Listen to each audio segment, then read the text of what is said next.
Welcome to The Right Question. I'm Daphne Gray-Grant, and my topic today is how to evaluate a publishing contract.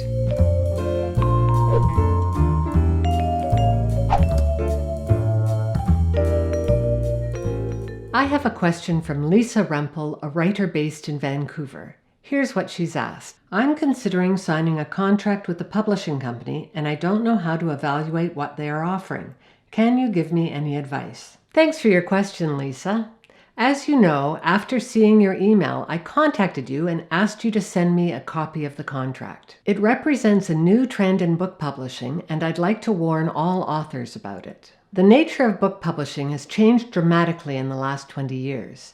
3 issues have driven this change. 1, the existence of the internet. 2, Amazon. 3, print-on-demand publishing. Of course you'll be familiar with the first 2 points, but you might not have thought of the third. Print-on-demand allows publishers to do very small press runs, somewhere between 5 and 10 copies. In previous generations, the cost of setting up presses was so expensive you had to do a minimum run of about 1,000 before the economics made any sense. Now, however, publishers can do exceptionally small press runs, and this means that publishers or authors don't have to invest a huge amount of money up front. Amazon.com acts as a publisher, and they print on demand, which is what makes their operation make sense. So, as a result of all these behind-the-scenes changes, another type of publishing empire has sprung up. Sometimes this empire is called hybrid publishing, but other terms are sometimes used, and these include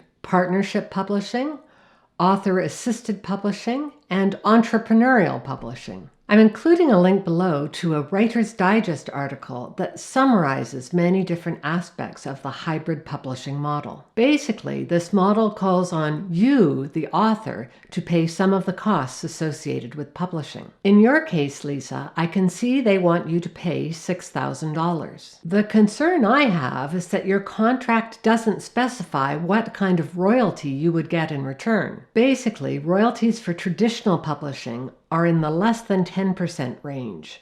So if you're going into some sort of co-publishing arrangement, you should get a higher royalty than that.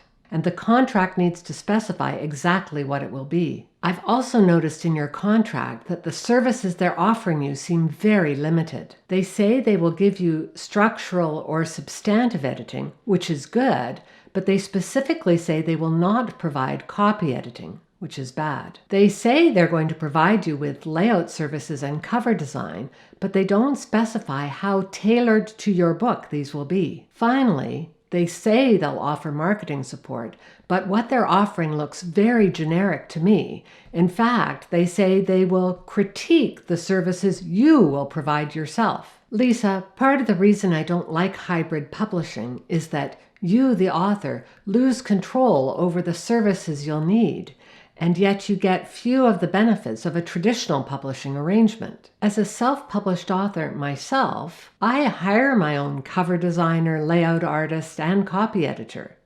I'll likely spend more than $6,000, but not much, and I have total control. I also make 100% of what I sell, not a royalty. If you have smarts and determination and $6,000 to spend it yourself. Don't give it to a hybrid publisher. Finally, let me wrap up with a quote from the great American author Anne Lamott, author of Bird by Bird, link below. Publication is not all it is cracked up to be, but writing is. Writing has so much to give, so much to teach, so many surprises. The act of writing turns out to be its own reward. Lisa, many people seem to believe they'll only become writers when they're published. That is not true. You become a writer when you write. If you want to become published, there are a number of ways to achieve that end. I encourage you to think beyond hybrid publishing.